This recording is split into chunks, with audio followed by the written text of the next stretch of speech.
I am one of three. I have a lovely younger sister, but I also have an older brother. And here is a picture of me and my brother when I was 5 and he was 7. And we walked to school together, to primary school, and we walked home together. And I had this lovely pink backpack, and I had it on my back, and it's about half the size of me, very big. But my brother, he would also make me carry his bag. So on my back is my bag, already too big, and on my front is his bag, also massive, right? One Friday, it is the Friday before a long weekend, and so we're heading down to Hawke's Bay for the weekend, and our parents have told us, make sure you're quick getting home. And so my brother takes the initiative to make sure that I am running home. So I'm running with these 2 massive bags on me, and I'm running down my street. It's a hill, and I'm going back and forth, and the weight just isn't sitting right. I fall over, and I graze my knees.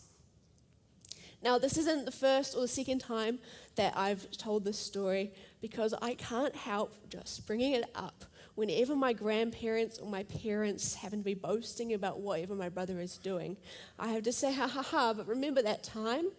And I maybe add to the list about the time I was locked in the grandparents' tool shed for a couple of hours, or we were wondering where my younger cousin is, and then it's revealed that my brother had locked him in the dog kennel. Or I was talking to my sister yesterday, and she mentioned how he handcuffed her to the top of the stairs. That's right. It's almost like my view of my brother is the right view, and I can't let anyone else see him differently. I'm stubborn, and I'm holding on to this view so that when he does something promiscuous, I can say, I told you so, I knew it. Today we're looking at a group of people who, just like I can be very stubborn, were also stubborn. But in fact, they were way too stubborn for their own good. So if you have your Bible with you, can you please open up with me to Exodus 17, and we're going to read our first verse. So the whole community of the Israelites traveled on their journey from the wilderness of Sin according to the Lord's instruction, and they pitched camp in Rephidim. The scripture that we're looking at this morning, it follows our Israelites, God's chosen people who descended from Abraham and Sarah. Abraham, who was promised that by God that he would have descendants as numerous as the stars in the sky, and that those descendants would inherit the land of Canaan, also known as our promised land. The Israelites have been living as slaves in Egypt for over 400 years before the prophet Moses, a famously born Israelite but raised in the Pharaoh's palace, freed the Israelites from their slavery. After freeing the Israelites from their slavery, he's now leading them through the wilderness in search of that promised land, promised to Abraham all those years before. So the Israelites are trekking through the wilderness of Sin, which is, in our map here, you can see it's located east of Egypt, a bit north of Mount Sinai. Now, I think it's important to visualize to note from Exodus 12, verse 37, we find out the amount of people that are on this little hike. It's described in Exodus 12, verse 17, that it's 600,000 men and their dependents, which, to help me visualize, I just like to imagine the population of Auckland. So our Israelites, or the population of Auckland, they start off our story set with camp in Rephidim, a land located in our wilderness of Sin. Let's keep reading. Now there was no water for the people to drink. So the people contended with Moses, and they said, "Give us water to drink." Moses said to them, "Why do you contend with me? Why do you test the Lord?" But the people were very thirsty there for water, and they murmured against Moses and said, "Why in the world would you bring us up from Egypt to kill us and our children and our cattle with thirst?" So the people, they are complaining. They're complaining, they're quarreling, they're moaning, they're testing the Lord. They're even going as far as wishing that they were back in Egypt, back where they were slaves. Now, some people believe that the Israelites must have had a pretty nice and cushy life in Egypt, since there are a few occasions where they wish to go back there, but I don't think this was the case at all. The Egyptians were set on making the Israelites' lives miserable. In the first chapter of Exodus, in verse 14, it says how they made their lives bitter by hard service with mortar and bricks and back-breaking work in the fields.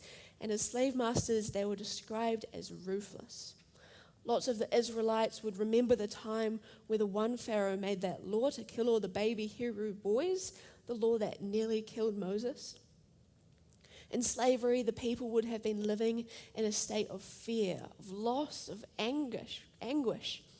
But hey, at least they had water, right? So the Israelites were so distraught by their situation that they had lost all comprehension of reality. They started warping their memory about what had happened and thinking that maybe it wasn't so bad. When we read this, I think our first instinct or reaction is to think, this is pretty silly of them, right? They're complaining, they're being ungrateful, dramatic even, especially when you know what's coming. But aren't we the same? Isn't it so easy to complain and to moan when you're slam bang in the middle of something? It's so easy to get caught up in ourselves, to get caught up in that pain and forget God. You know, when you don't get that job that was perfect, you'd gone back for the second interview and it was only a 5-minute drive away. Or you're trying to catch up with your friend, but they just keep cancelling the more you reschedule. You know, you're on a tight budget, you've got no money, the money keeps going to the food and the rent, and you can't get that new car that you deserve. Everything is going well when all of a sudden you're diagnosed with something life-changing out of the blue. When things go astray from what we had planned, it's so easy to get caught up in ourselves and forget that God's plans are actually greater, are actually better than anything that we think is right for ourselves, because it's not possible for us to see that bigger picture. We respond to the fear of our situations by pitying ourselves with statements, oh, I didn't get that job because I'm worthless, I knew it. Or my friend doesn't want to see me because no one could ever love me, I knew it. It's exactly what the Israelites are doing. They pity themselves in this moment of pain and thirst. We're all going to die. Moses, you have brought us and our animals here to die. We should go back to Egypt. This response where the Israelites managed to convince themselves that slavery is better than where they currently are, they're not knowing when their thirst is going to end. Well, as dramatic as this response is, it's actually a really instinctive human response. It sounds absurd, but I'm convinced that we have all had this response in some way. Our instinct is to choose our temporary happiness and comfort over the long term, to push away the suffering for another date, even if what we end up training it for is a lot more suffering. For example, we're going to have lunch and we decide to go to KFC instead of going home and making that healthy lunch. You know, in the moment we get that yummy food and it's easy, we don't have to make it right. But in the long term, we miss out on those health benefits and our wallet is in the deficit. Or we're struggling at school, we really want to drop out, you know, so we give up, we quit, and whew, the workload's gone. But in the end, we've missed out on those benefits if we just stuck it through. Or we're struggling with an addiction and times is tough right now, so we relapse and we get that instant joy, we get that happiness. But what we've traded it for is more suffering, more pain. It's the same as wanting to go back to slavery instead of trusting God's ways. It's giving into our feelings, choosing what we want now, even if it brings pain later. It's choosing slavery. The way that this concept can be applied to so many different scenarios in our life is the same with our walks with God. You know, as Christians, we believe that Jesus saves us from our slavery to sin, sin being the actions that we take that separate us from God. Choosing slavery, I believe, is why we have so many prodigals, because choosing to go off on your own away from God can seem so much easier. But in the end, it's not. We're going to keep reading verse 4 now. Then Moses cried out to the Lord, "What will I do with this people? A little more and they will stone me." So these people, our Israelites, they're losing it. They have completely forgotten themselves. First, they want to go back to Egypt, back into their slavery.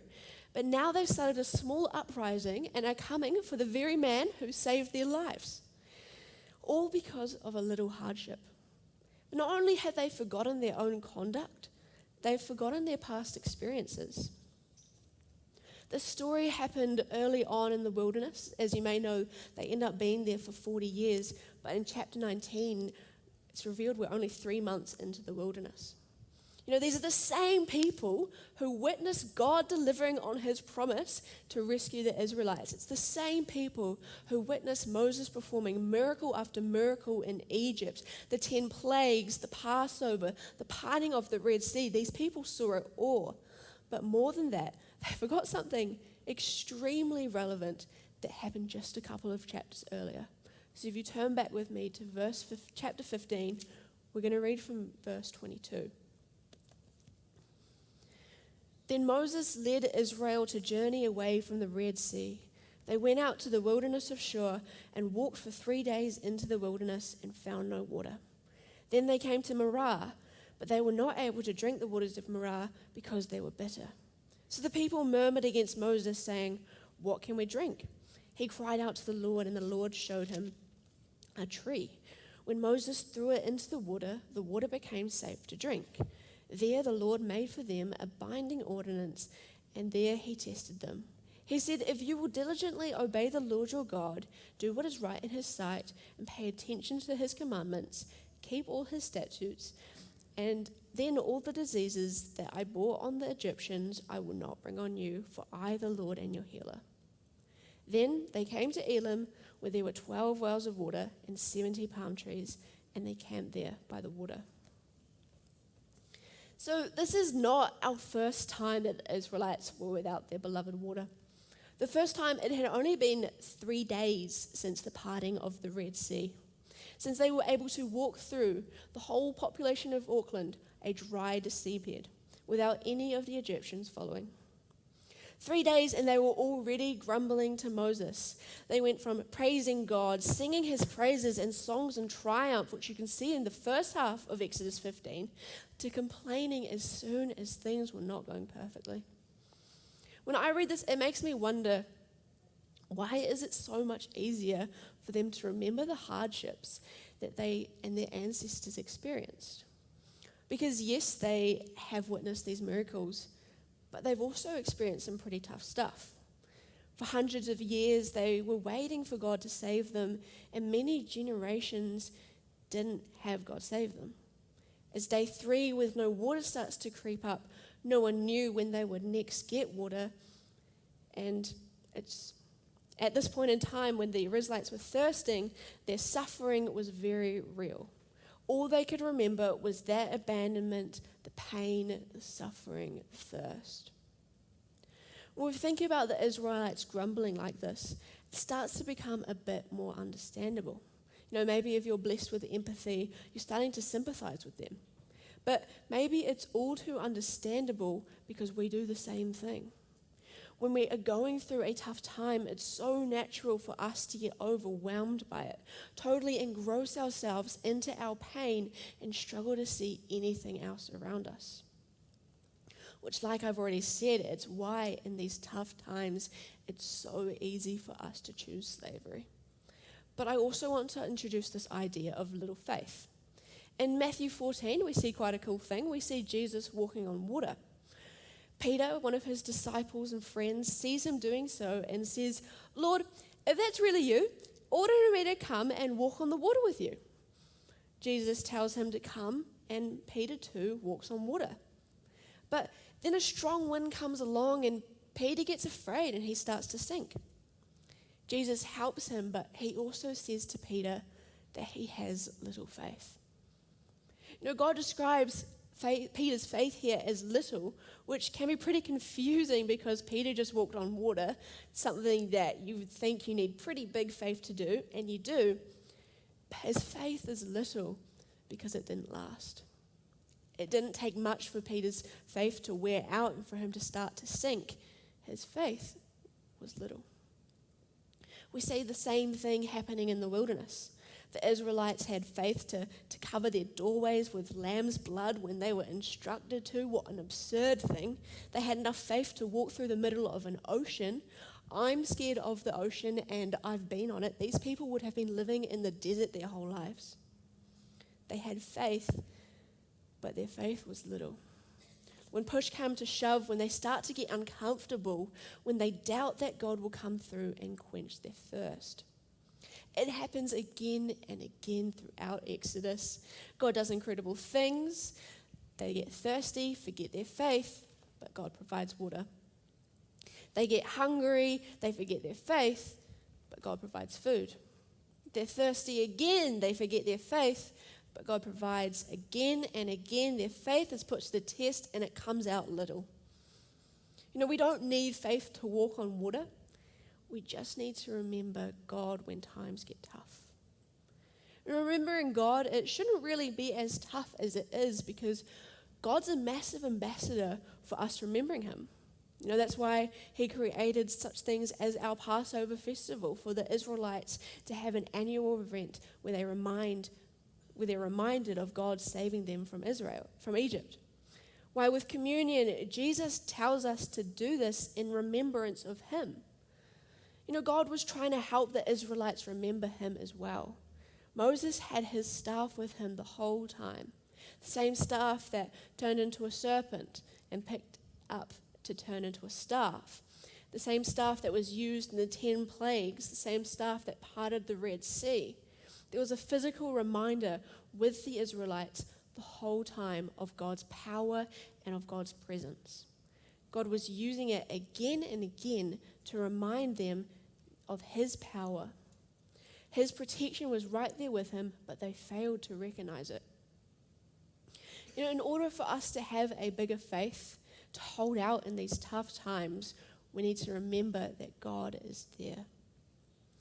One way of doing this is recognizing what God has already done in your lives.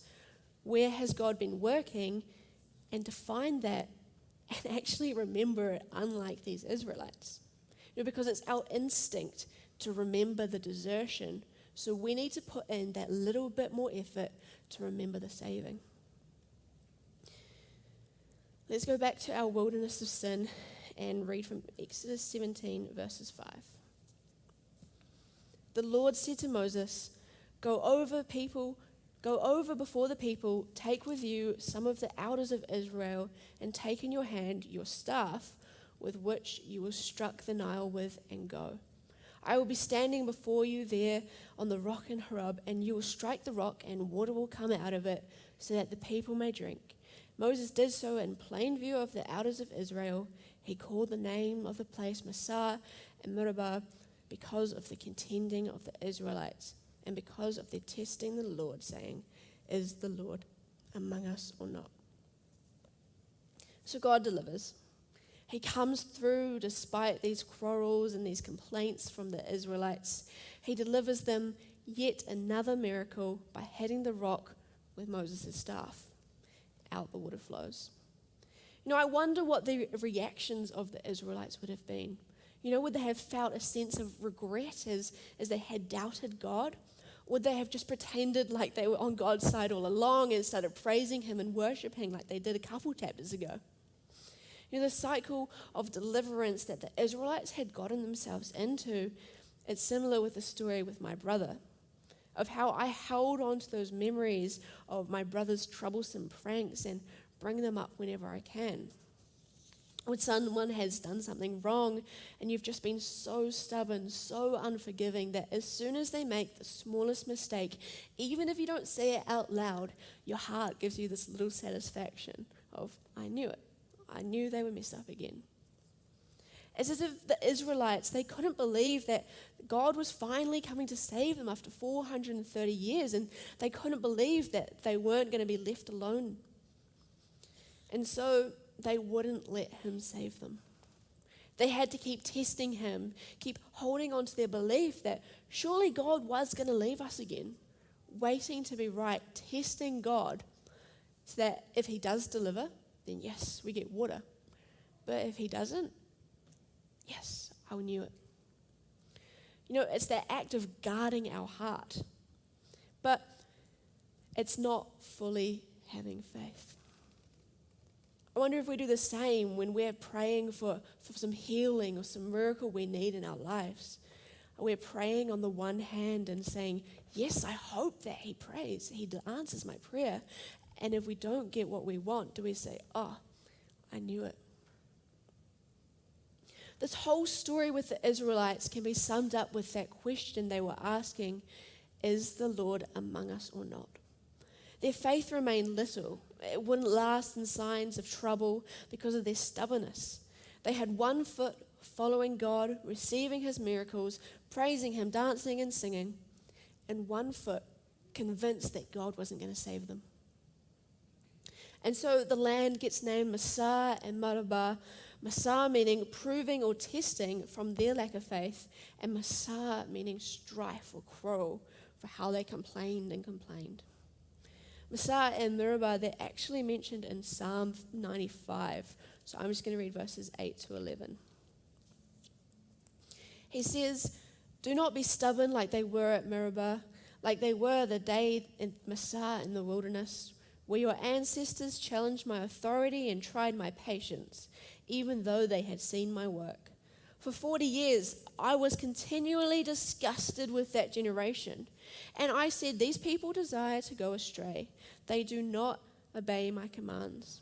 So I made a vow in my anger that they will never enter the resting place I had set aside for them. I think this is such an interesting psalm. We're outright told to do not be stubborn like these exact Israelites were. They were challenging God. They were testing his patience. And yet they had seen his work. They had such little faith. Their little faith meant that they were just digging themselves a bigger and bigger hole every time they faced a struggle. And God came through, right? He provided them water. But in the end, it wasn't worth it. That Psalm 95, it says he was disgusted with them. Can you imagine God being disgusted with you? That psalm also says he never delivered these people to the promised land. They had dug themselves this hole and they had gotten stuck in there. It had gotten it too big and they couldn't trust God. I think it's pretty clear that we don't want to be like these Israelites. So we need to make sure that we have a bigger faith. We need to be able to dig ourselves a bigger hole instead of a bigger faith instead of a bigger hole. When things get tough and our instinct is to choose that easy way, I think we need to be able to recognize that we're not just choosing an easy way, we're choosing the path of slavery. Find what it is that can be the backbone of your faith. Where has God already been? Find that, and don't just find it and leave it to the side to forget about it like the Israelites, but use it as your staff and remember it. Purposely come back to it to set your memories on the stuff that God has done good, because we're naturally going to remember the desertion. We need to put effort into remember the saving. We need to choose whether we're going to be stubborn and hold out in our heart against God in case he doesn't come through, or whether we're going to fully trust in him. Dig yourself a bigger faith. Don't dig yourself a bigger hole. When things get tough, when your plan for your own life isn't working out, instead of digging into this pit of, I knew it, I wasn't good enough, I knew it wouldn't work out, dig a bigger faith. How do we dig a bigger faith? Well, when we're tempted to take that easy route, remember you're choosing effectively, just like the Israelites were, to go back into slavery. Find your stuff and remember it. You don't need faith to move mountains or to part a sea. God has faith large enough for that. All you need is a big enough faith that you continue to trust in God during the valleys. Remember the miracles that God has done. Remember the goodness that God is. Dig yourself a bigger faith. Don't dig yourself a bigger hole.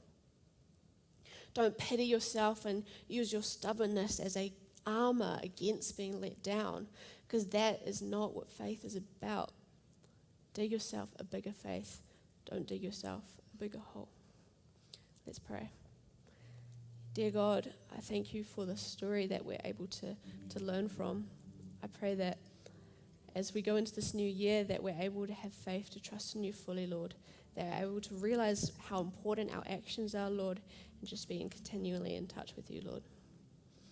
In your name, I pray. Amen.